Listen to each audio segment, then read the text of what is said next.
والسلام على سيد الأنبياء والمرسلين وعلى آله وصحبه وأزواجه أجمعين. أما بعد فأعوذ بالله من الشيطان الرجيم. بسم الله الرحمن الرحيم. ولا تقولوا لمن يقتل في سبيل الله أموات بل أحياء ولكن لا تشعرون. صدق الله العظيم. قال النبي صلى الله تعالى عليه وآله وسلم: القتل في سبيل الله يكفر كل سيئة. وقال الرسول صلى الله عليه وسلم: من قتل في سبيل الله فهو شهيد. صدق رسوله النبي الكريم الأمين. الله وملائكته يصلون على النبي يا أيها الذين آمنوا صلوا عليه وسلموا تسليما.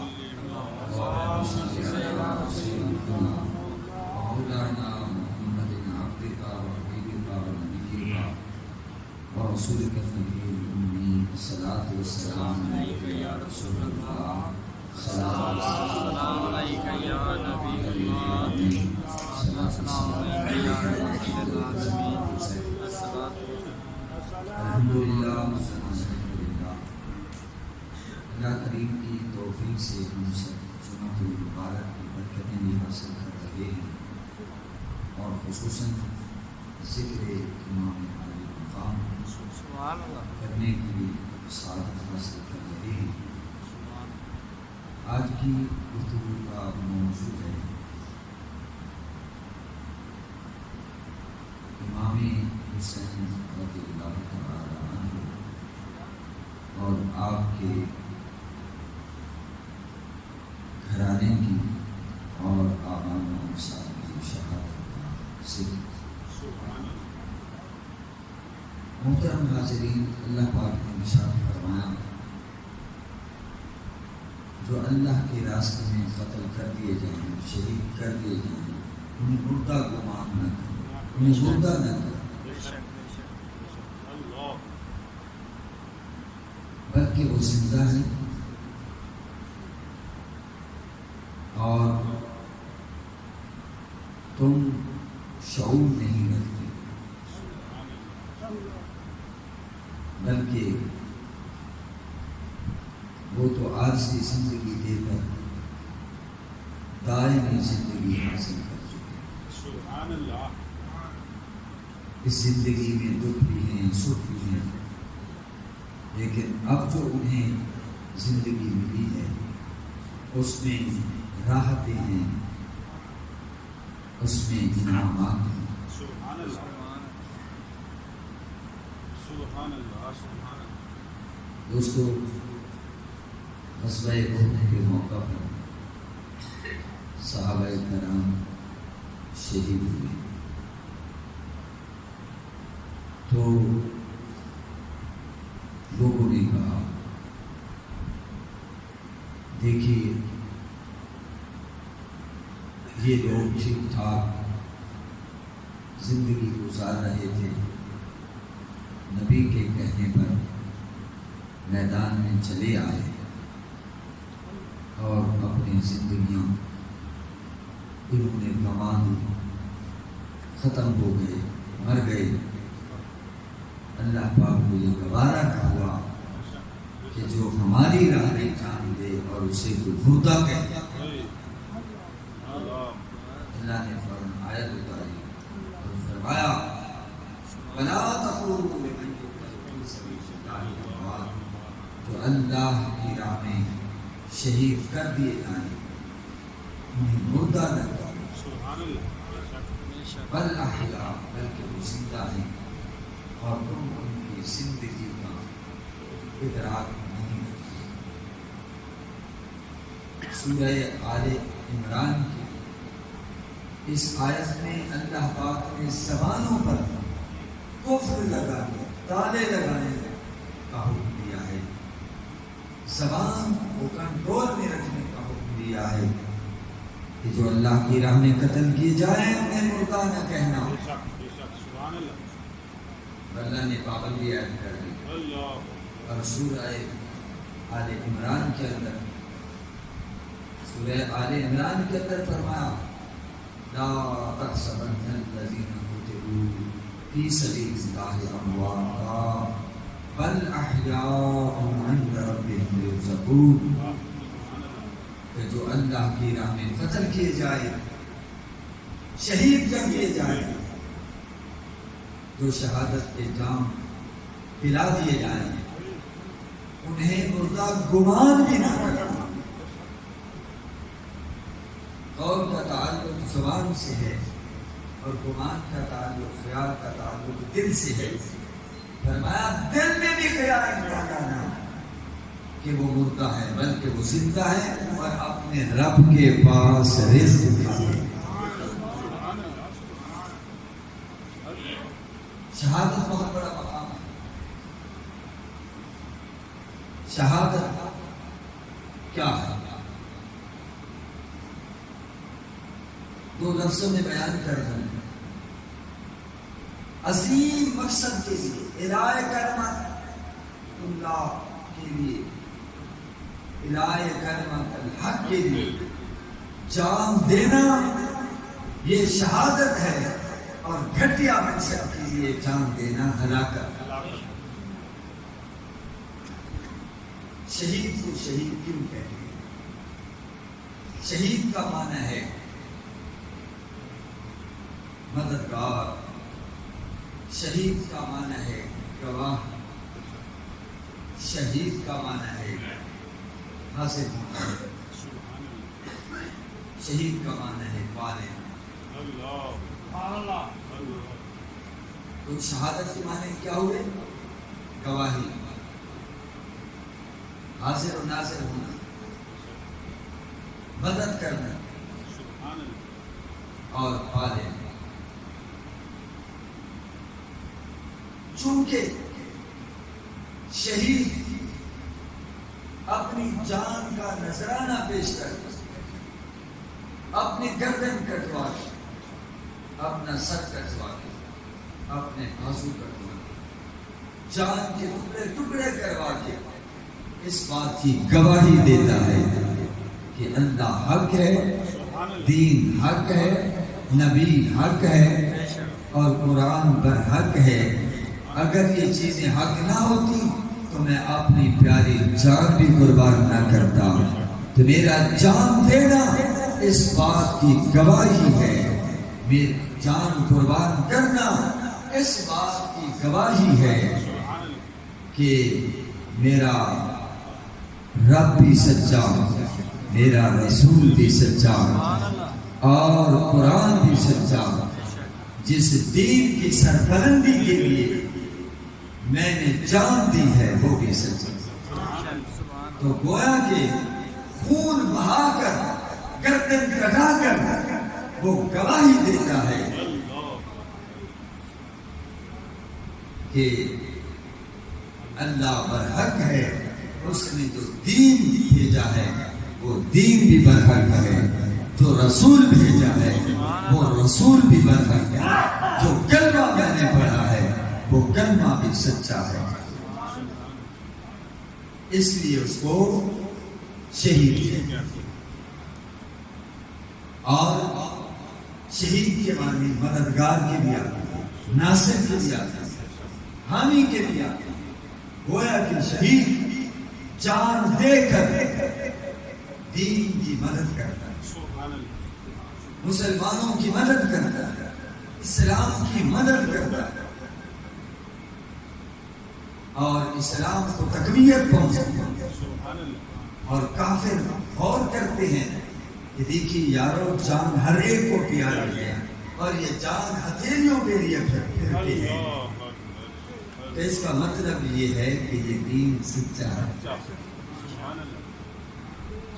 شہید کی جو موت ہے وہ قوم کی حیات ہے، شہید کا جو خون ہے وہ قوم کی سوات ہے، شہید کی جو موت ہے وہ قوم کی حیات ہے. جہاد زندگی کی علامت ہے۔ جہاد زندگی فراہم کر، جہاد سے حق کو غلبہ حاصل ہوا، اسلام کی شان و شوکت میں اضافہ ہوا، جہاد سے مسلمان غلبہ پاتا، اور جہاد دنیا اور آخرت میں بے بہا فوائد ملے، اور جہاد ختم نہیں ہو گیا۔ حضور نے فرمایا الجہاد بعد الی یوم القیامہ، جہاد قیامت تک جاری و ساری۔ حضور صلی اللہ علیہ وسلم نے فرمایا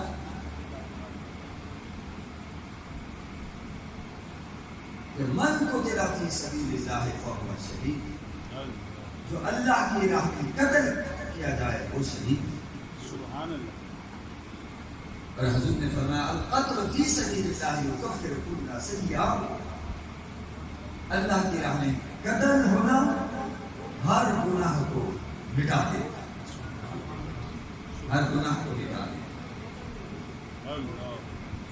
قیامت کے دن جب شہید آئے گا، خون آلود کپڑوں میں، کیونکہ حکم ہے شہید کو انہی کپڑوں کے اندر دفنا دیا۔ اللہ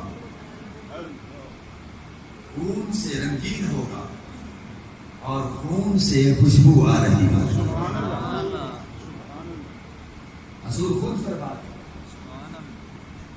ثم اقتلوا ثم احیا ثم اقتلوا ثم احیا، مجھے پسند ہے کہ میں اللہ کی راہ میں شہید کیا جاؤں گا، پھر زندہ کیا جاؤں گا، پھر شہید کیا جاؤں گا، پھر زندہ کیا جاؤں گا، پھر شہید کیا جاؤں گا۔ یہی وجہ ہے کہ جب شہید جنت میں پہنچے گا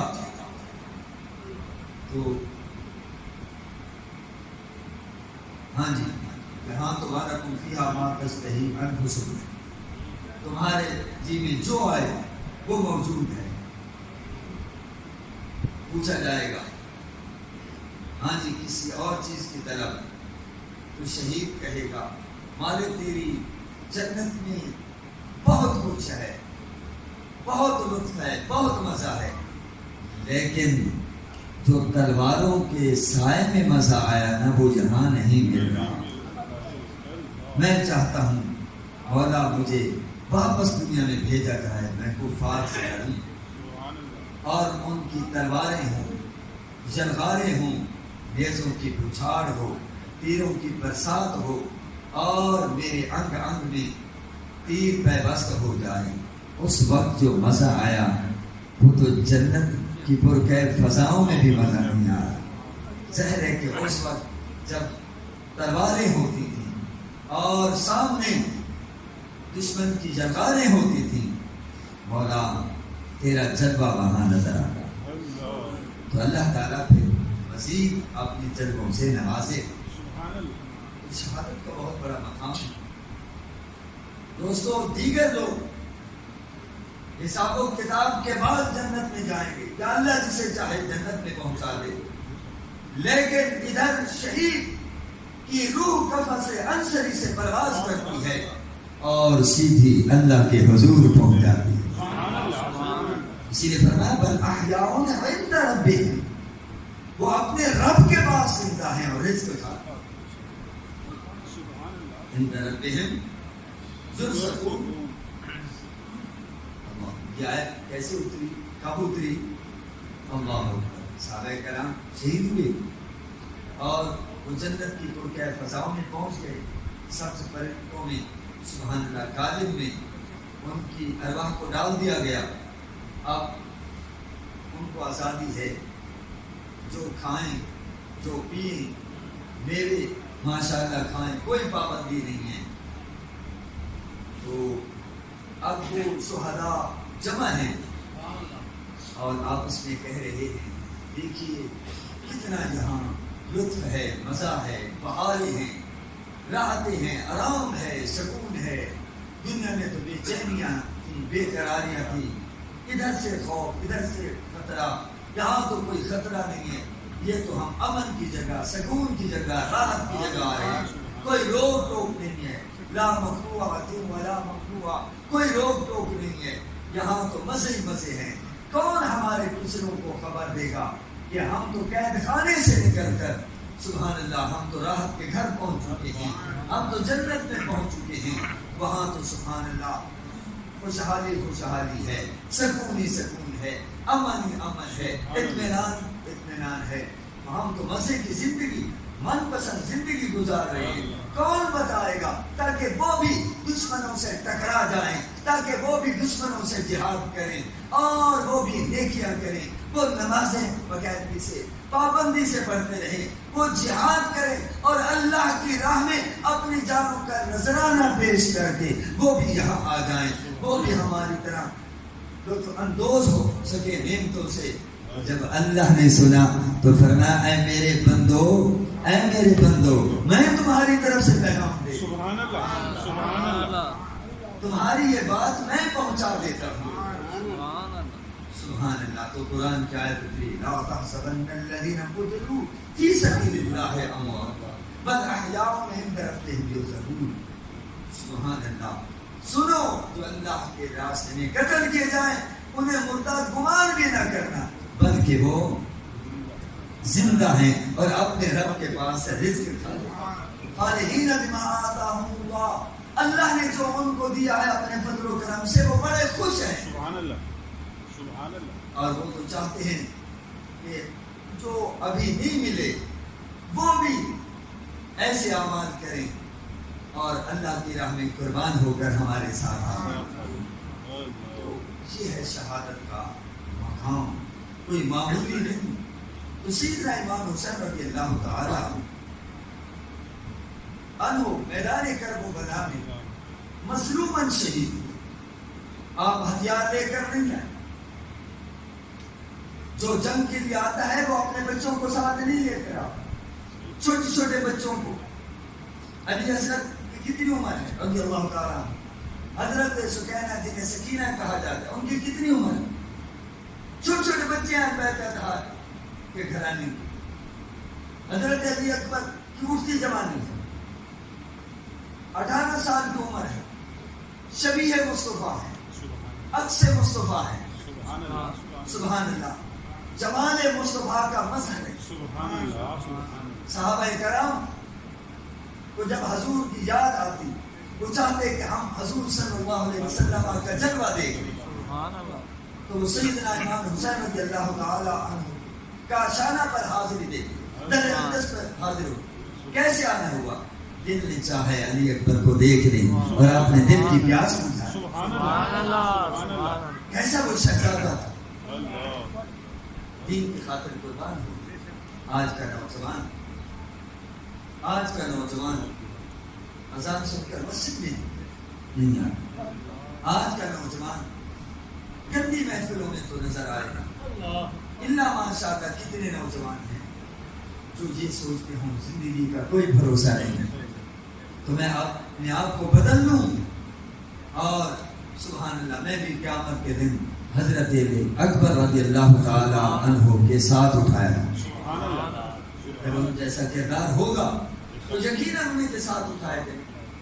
حضرات محترم، غلط کہتے ہیں، لوگوں نے کتابیں لکھی کہ نعوذ باللہ سیدنا امام حسین باغی تھے، یا وہ کہتے ہیں 2 شہزادوں کی جنگ تھی، ایک شہزادہ جیت گیا اور ایک ہار گیا، جس کو تم ہار کہتے ہو دراصل وہی جیت ہے۔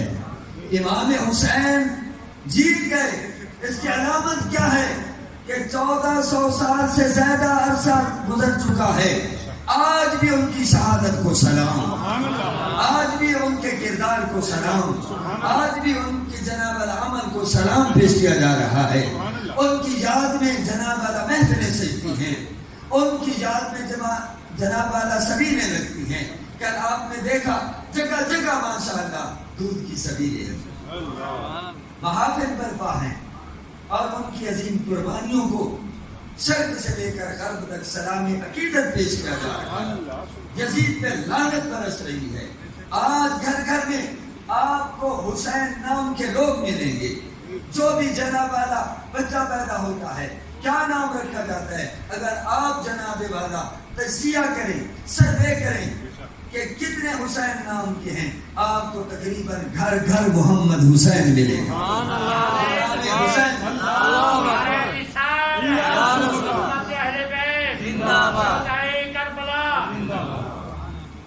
دوستو ہم سادات سے تعلق رکھتے ہیں، ٹھیک ہے، ہر یزید نام کی نفس برا نہیں ہے، لیکن دوستو میں نے کہیں نہیں پڑھا کہ ہمارے آباء و اجداد نے کسی کا نام یزید رکھا، اور جہاں تک میرے علم میں ہے تو کم از کم اہل سنت میں نے بھی نہیں پڑھا، نہ سنا، نہ دیکھا کہ کسی نے اپنے بیٹے کا نام یزید رکھا۔ اس سے بڑھ کر یزید سے اظہار نفرت کیا؟ نبی کے گھرانے جن کا کوئی جرم نہیں، جن کا کوئی قصور نہیں ہے، جب یزید خلافت پر، یعنی خلافت نہیں کہنا چاہیے، حکومت پر، بادشاہت پر بیٹھا تو اس نے کہا کہ فلاں فلاں سے بیعت لو۔ مدینے کے گورنر کو اس نے حکم جاری کیا کہ حضرت امام حسین سے بیعت لو میری طرف سے، حضرت عبداللہ ابن زبیر رضی اللہ تعالی عنہما سے بیعت لو، حضرت عبداللہ ابن عباس رضی اللہ تعالی عنہما سے، حضرت عبداللہ ابن عمر، حضرت عبداللہ بن جعفر وغیرہ کافی جو حضرات تھے، بھئی ان سے تم بیعت لو۔ تو ان لوگوں نے بیعت سے انکار کیا۔ حضرت امام حسین رضی اللہ تعالی عنہ کو رات کو بلایا گیا۔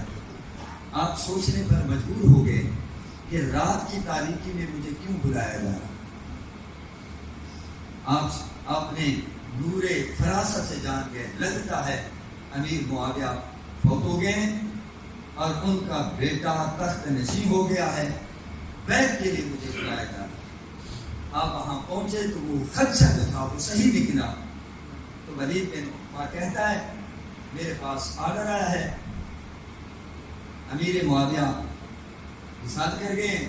آپ نے انا للہ و انا الیہ راجعون پڑھا، ان کے لیے مغفرت کی دعا کی، بلندی درجات کی دعا کی۔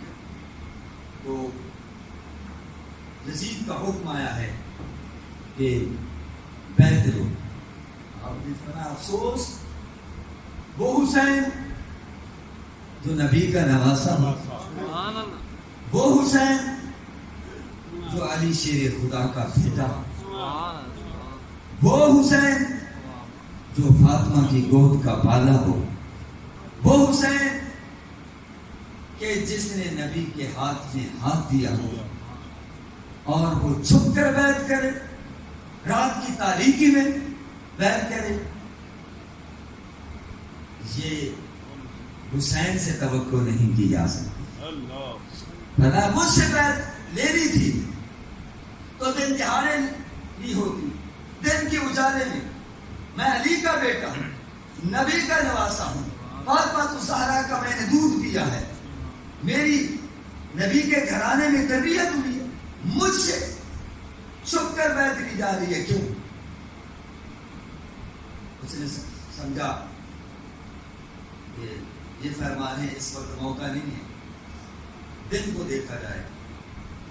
تو حضرات محترم، آپ نے رات کو ہی تیاری کی، میں اس پر چونکہ بیان کر چکا ہوں، کل کیا جو ہماری محفل تھی وقت ساتھ نہیں دے رہا۔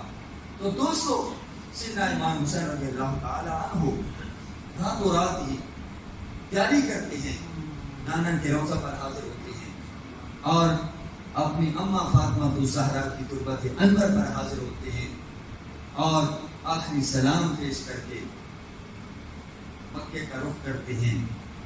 اور جب صبح ہوتی ہے پتہ چلتا ہے کہ امام حسین تو موجود نہیں ہے، تو یزید کے کارندے تلاش میں نکلتے ہیں اور آپ سبحان اللہ مکہ مکرمہ پہنچ چکے تھے، اور چونکہ وہ دار الامن ہے، امن کا گھر ہے، اور وہاں حضرت عبداللہ ابن زبیر بھی موجود ہیں، اور آپ جب وہاں موجود ہوئے اس پہلے بھی لوگوں کے رابطے ہو رہے تھے، وہاں خطوط پہ خطوط آ رہے ہیں کہ یزید تخت نشین ہو گیا ہے، وہ اس بات کا اہل ہی نہیں ہے کہ ہم اس کی بات مانیں، آپ آئیں، ہماری رہنمائی کریں، ہماری قیادت کریں، ہماری سیادت کریں۔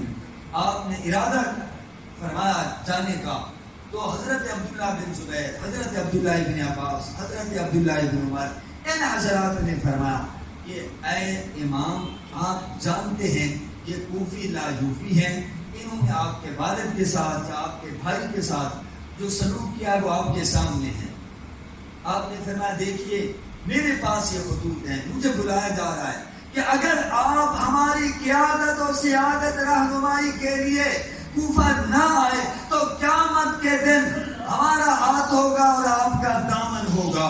ہم کہیں گے یزید ناپاک تھا، پلید تھا، شرابی تھا، کبابی تھا، زانی تھا، بدکار تھا، وہ خلافت کے لائق نہیں تھا، ہم پہ مسلط کیا گیا. تو ہم نے امام حسین کو رہبری اور رہنمائی کے لیے بلایا، وہ ہماری رہنمائی کے لیے نہ آئے. آپ نے فرمایا میرے پاس پھر کیا ہوگا؟ میرے پاس تو کوئی جواب نہیں ہے، تو مجھے اتمام حجت کے لیے جانا پڑے گا. تو ساتھیوں نے کہا، مشورہ یہ دیا کہ آپ ایسا کریں کہ آپ پہلے نہ جائیں، اگر آپ جانا چاہتے ہیں تو آپ اپنا نمائندہ بھیجیں، وہاں جا کر حالات کا جائزہ لے اور آپ کی طرف سے بیعت لے. اگر حالات خوشگوار ہوں، حالات ٹھیک ہوں تو پھر آپ تشریف لے جائیں. تو آپ اس بات پر رضامند ہو گئے. آپ نے اپنے جلال بھائی حضرت مسلم بن عقیل رضی اللہ تعالی عنہما کو اپنا قاصد، اپنا نائب بنا کر بھیجا، اپنا سفیر بنا کر بھیجا. وہ وہاں پہنچے تو اہل کوفہ نے پرتبار استقبال کیا اور 3 دن کے اندر ہی 40,000 لوگوں نے امام حسین رضی اللہ تعالی عنہ کی بیعت کی ان کے ہاتھ پر، اور نمازیں بھی پڑھنے لگے. لیکن جب یزید کے کاریگروں کو پتہ چلتا ہے، وہاں جو گورنر تھے وہ صحابی بھی تھے اور اہل بیت اطہار سے محبت کرتے تھے، حضرت نعمان بن بشیر رضی اللہ تعالی عنہ. تو وہ چونکہ خاموش تھے، انہوں نے کسی کو روکا نہیں ہے. تو کارندے جاسوس تو ہر جگہ ہی ہوتے ہیں، اور انہوں نے یزید تک بات پہنچائی اور پیغام پہنچ گیا اور نعمان بن بشیر کو معزول کر دیا گیا. بصرہ کا گورنر عبید اللہ بن زیاد جو بہت ظالم تھا، ظالم و جابر قسم کا وہ گورنر تھا. اور ادھر حضرت امام مسلم خط بھی لکھ چکے تھے کہ حالات بہتر ہیں، آپ آ جائیں، حالات بہتر ہیں، آپ آ جائیں. تو ادھر خط بھی پہنچ گیا اور ادھر عبداللہ جو عبید اللہ بن زیاد تھا بصرہ کا گورنر، وہ اسی راستے سے آیا، حجازی راستے سے آیا جس راستے سے حضرت امام حسین نے آنا تھا. اور اس نے جناب وہ نقاب پوش تھا اور وہ سواری پہ آیا، اس کے ساتھ کچھ ساتھی بھی تھے. لوگ سمجھے کہ رات کی تاریکی میں وہ آیا، بڑا شاطر تھا، بڑا چلاک تھا، اس نے چلاکی سے، ہوشیاری سے کام لیا، اسی راستے سے آیا.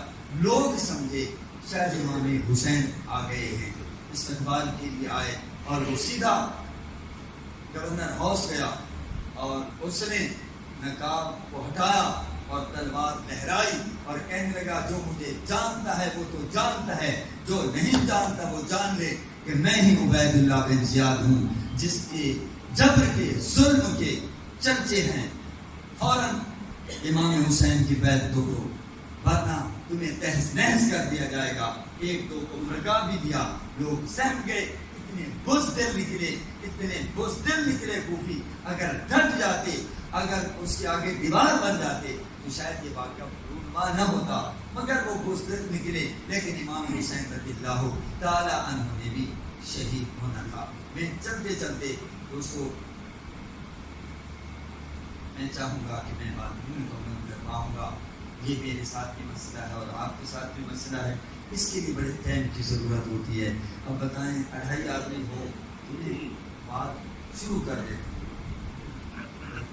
اب جب تک لینے والوں میں جذبہ نہ ہو تو میرے خیال میں زبردستی ذہنوں پر ٹھوسنا بھی نہیں چاہیے. سیدھی سی بات ہے. تو اللہ پاک انشاءاللہ پھر اگلے جمعے یہی سے صحیح. مجھے افسوس کہ میں آپ کو آگے لے جانا چاہتا تھا مگر میں آگے نہ لے جا سکا.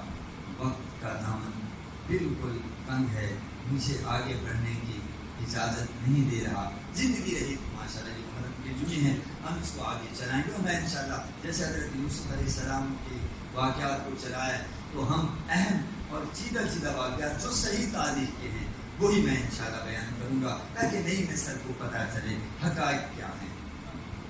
بس حضرت امام حسین کا پیغام کیا ہے؟ سر کٹ جائے چڑھ جائے نیزے کی نوک پر لیکن یزیدیوں کی داد نہ کر قبول. ہمارے پاس بہترین ناخوان ہے، وقت دوں گا 2 سے 3 منٹ کہ بھائی محمد ظفر اقبال صاحب آئے ہیں، وہ چند اشعار پڑھتے ہیں اور اس کے بعد پھر چنو.